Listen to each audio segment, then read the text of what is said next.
My manager fired me by text on Christmas Eve. His company was gone by February. My name is Kevin. I am 38 years old. I live in Austin, Texas, and 2 years ago I received a text message at 11:47 p.m. on Christmas Eve telling me my position had been eliminated effective immediately, and that my final paycheck would be mailed to my address on file.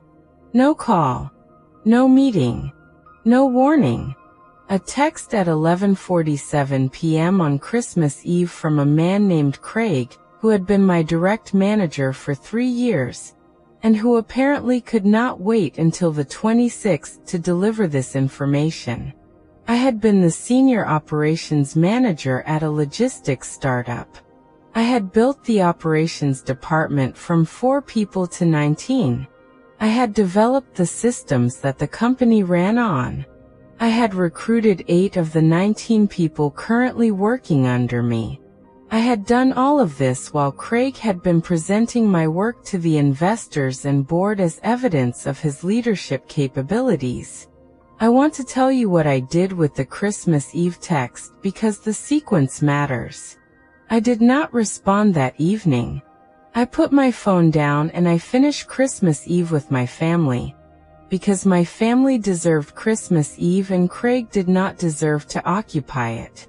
On the 26th, I called an employment attorney named Patricia, who told me that a text termination on Christmas Eve raised several procedural questions, depending on my contract, and that I should gather every document I had before responding to anything. I spent 3 days gathering. I had been meticulous about documentation throughout my 3 years. Emails, project files, original documents with my metadata, a paper trail that showed clearly who had built what and when. Patricia reviewed everything and identified 3 specific issues with my termination that gave us leverage. We sent Craig's company a letter on the 30th. Craig called me personally on New Year's Eve. He did not sound like a man who had confidently sent a text at 11:47 p.m. Christmas Eve. He sounded like a man whose attorney had just read Patricia's letter. The negotiated settlement covered 4 months of salary, full vesting of my equity stake, and a written acknowledgement of my contributions to the operations systems that I wanted on record for future purposes. I signed the settlement on January 15th. On February 3rd, Craig's company announced it was ceasing operations due to funding issues. The investors had apparently decided that a company whose operations director had just been terminated by text on Christmas Eve, and had immediately sent a legal letter identifying procedural irregularities, was not a company worth continuing to fund.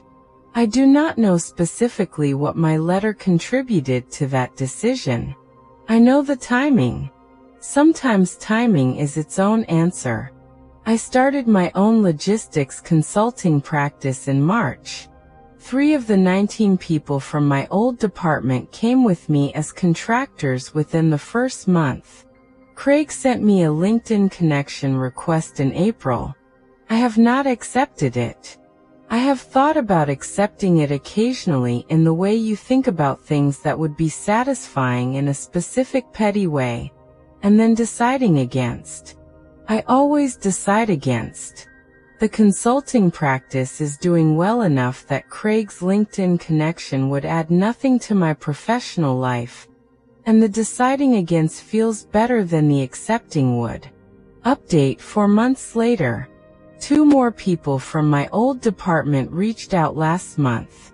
Both of them had been managing with the systems I had built and had hit points where the systems needed evolution that they did not know how to provide because they had not built the original. They hired my practice to consult. I spent 3 weeks with their new team helping them understand and extend what I had built.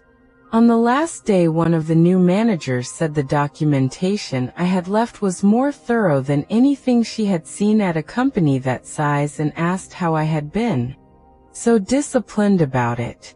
I told her I had learned early that good documentation protected you in ways you could not always anticipate, and that the protection was worth the discipline. She said that was good advice. I said it had been good advice for me specifically on at least one Christmas Eve. My neighbor stole my parking space for 8 months using a fake permit. I found out how and used the same method to get it back. My name is Sandra.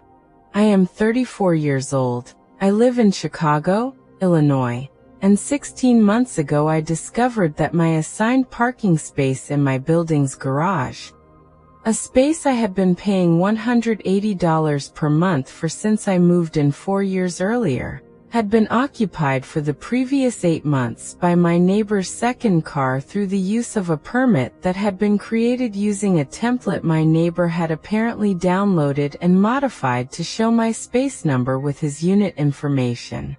My neighbor's name is Gerald. He is 52, retired, and apparently had the specific combination of time and audacity required to fabricate a parking permit and use it for 8 months. I had not been parking in my assigned space for 8 months because I had been told by building management when I asked about it twice that they were investigating, and that these things took time. What building management had apparently not done in 8 months was look closely at the permit displayed in my space, and noticed that it had been created on a home printer with a font that was slightly different from the official permits. I looked closely. I noticed. I photographed the fake permit through Gerald's car window and sent the photographs to my building management with a written request for a response within 5 business days. I also, while I was documenting, photographed Gerald's actual assigned space, which had been empty for the 8 months he had been occupying mine. He had apparently been using my space because my space was closer to the elevator. I then, on Patricia, my attorney's advice, sent a formal letter to my building management, citing the specific provisions of my lease that guaranteed my assigned parking space, and noting that 8 months of being unable to use it while paying for it constituted a breach of contract for which I was entitled to remedy. Building management responded within 3 business days. Gerald was contacted. Gerald's fake permit was removed. Gerald's car was towed from my space on a Tuesday morning. I watched from my kitchen window. The tow cost Gerald $340 and a conversation with building management that I was not present for, but that produced a written warning in his file. My lease remedy negotiation with building management resulted in 8 months of parking fee credit, $1,440, applied to future months. I park in my space every day now. Gerald parks in his space, which is further from the elevator. We have not spoken directly since the resolution. He looked at me once in the lobby with an expression I could not fully interpret, and I nodded in the neutral way of someone who has received what they were owed, and does not require anything further from the interaction. Update: 3 months later. Gerald attempted to place a potted plant in the space next to mine last month. Not in my space, adjacent to it, in a way that reduced my ability. Process allowed me to present evidence. What I presented was the following. I had received a calendar invitation on Wednesday afternoon for Thursday's meeting. The invitation had a subject line that said position discussion, no further detail. The meeting notes from that meeting, which I had kept in my email, showed that the words position elimination had been used. I had an email sent to me by Linda on Thursday at 4:47 p.m., approximately 2 hours after the meeting, that thanked me for my service and provided information about returning company equipment. The email had not been sent to people who had resigned. It was the standard equipment return protocol for involuntary separations. I had the security log from the building showing I had been escorted out by security at 3:15 p.m., a procedure that did not apply to voluntary resignations at the company. I submitted all of it with a written timeline to the Unemployment Appeals Board. The hearing lasted 40 minutes. Linda was present via phone. The board asked her 3 questions about the meeting. Her answers were inconsistent with the documentation I had submitted. The board found in my favor. My benefits were reinstated retroactively to my original claim date. The State Unemployment Office then opened a separate investigation into my former employer's separation classification practices. My case had apparently not been the first complaint. I received a letter 4 months after my appeal telling me the investigation had resulted in findings, and that my employer had been required to review and correct their separation classification process going forward. I did not receive details of what the correction involved. I did not need the details. I had my benefits and I had documentation of what had been done and the knowledge that the documentation had mattered. I have been at a new company for 11 months. My new employer's HR practices are visible to me in ways I now pay attention to. I know what good practice looks like because I know what its absence costs. Update 3 months later. A former colleague contacted me last month.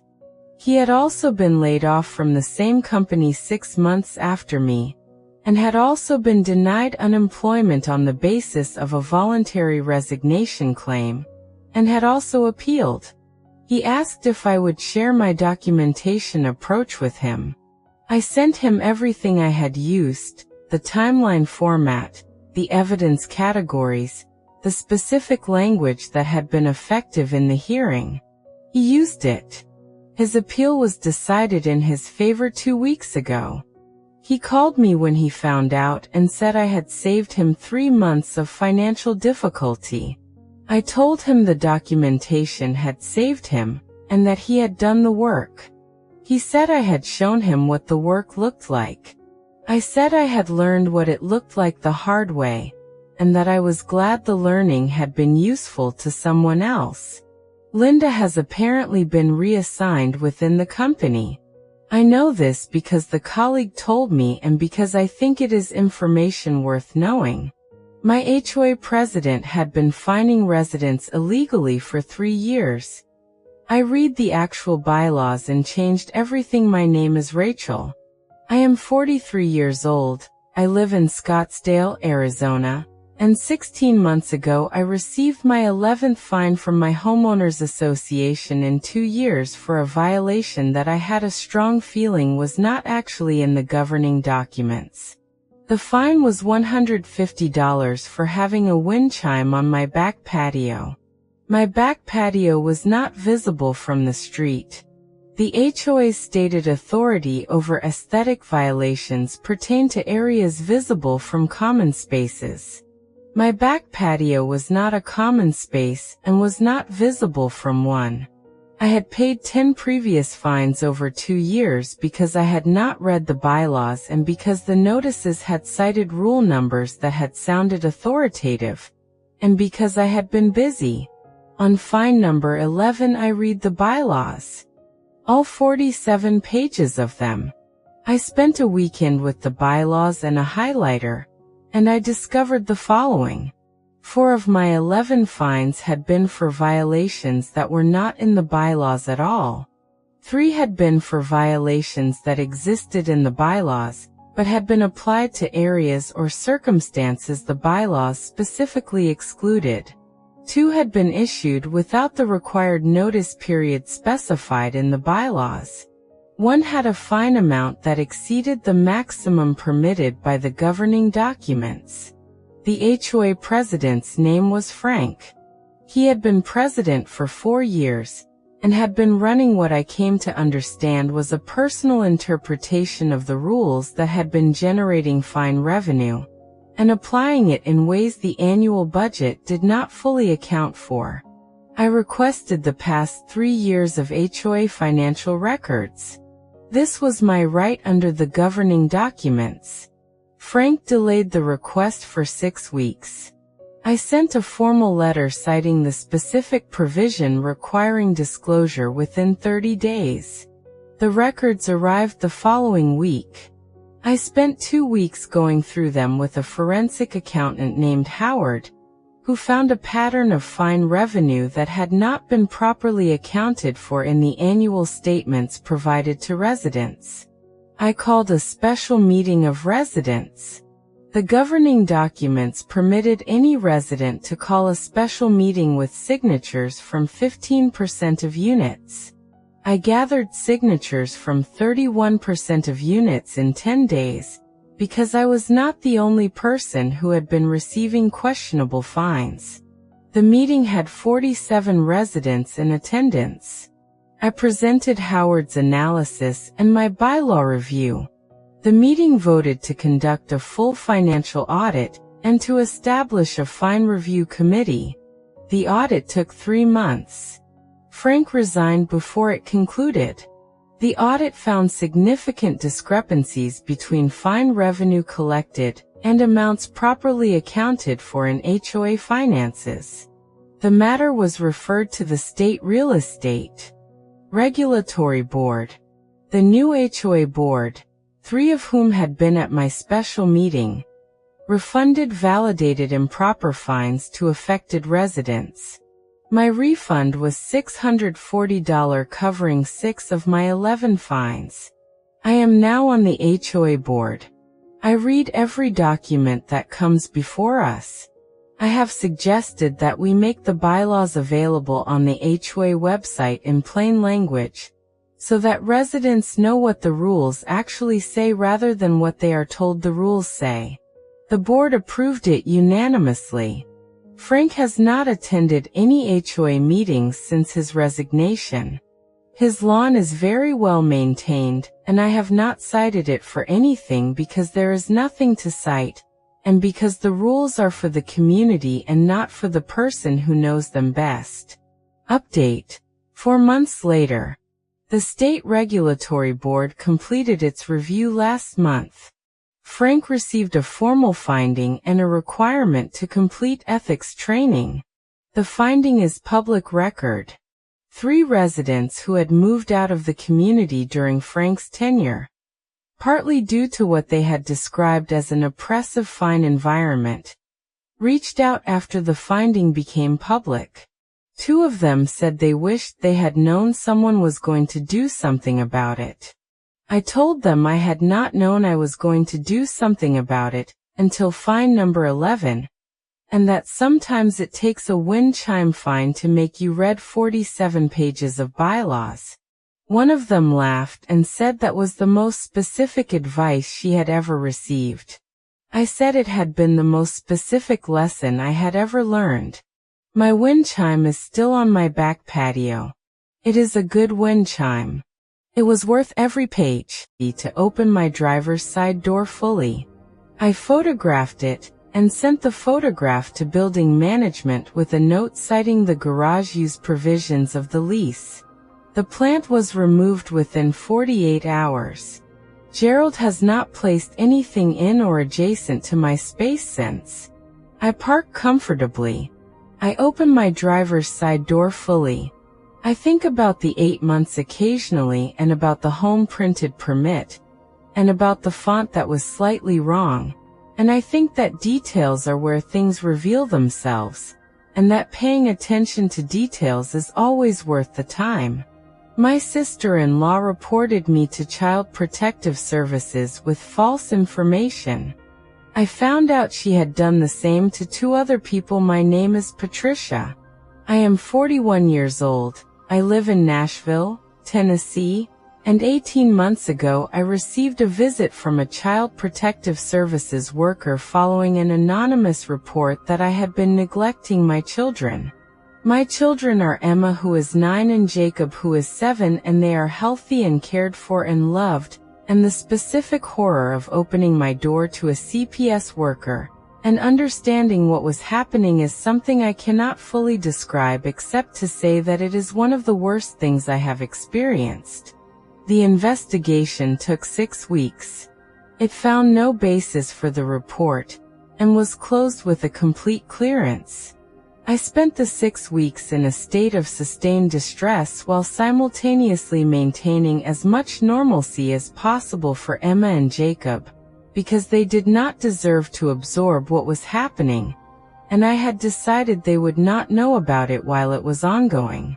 When the investigation closed, I asked the CPS worker whether she could tell me anything about the origin of the report.